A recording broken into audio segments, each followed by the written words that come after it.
अतिशय सुखद व आनंददायी असा हा काळ आपल्या डोळ्यापुढे उभा राहण्यासाठी तब्बल 500 वर्षांचा खडतर संघर्ष आपल्याला करावा लागला.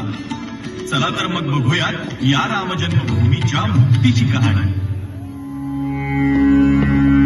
चरितं रघुनाथस्य शतकोटी प्रविस्तरम् एकैकमक्षरं पुंसां महापातकनाशनम्.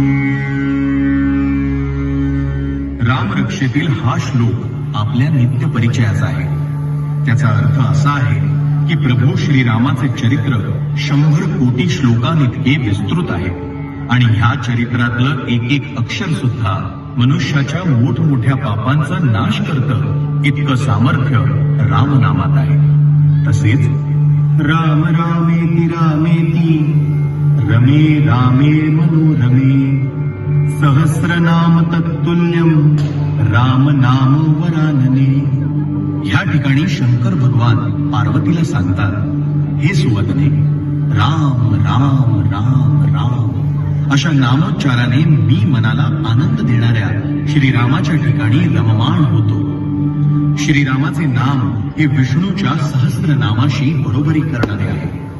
अशी रामनामाची महती खुद्द भगवान शंकरांनी सांगितलेली आहे.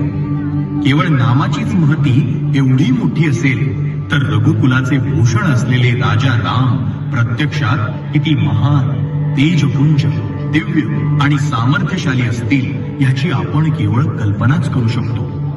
म्हणूनच भारतीय समाज मनात प्रभू रामाचे स्थान अढळ आहे.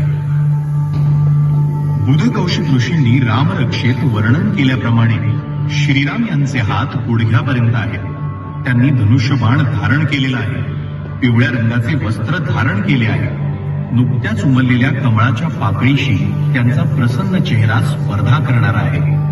श्रीरामाचे शरीर निरनिराळ्या अलंकारांच्या शोभेने झळकत आहे. मोठ्या जटांमुळे त्यांचा चेहरा सुशोभित झालेला आहे. प्रभू श्रीराम हे एक आदर्श पुत्र, आदर्श बंधू, एकपत्नी व्रता व राजधर्माचे पालन करण्यात तत्पर असे आदर्श राजे होते. ते आदर्श शत्रू सुद्धा होते असं म्हणता येतं.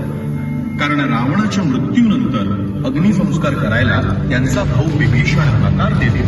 तेव्हा श्रीरामांनी त्याला सांगितलं,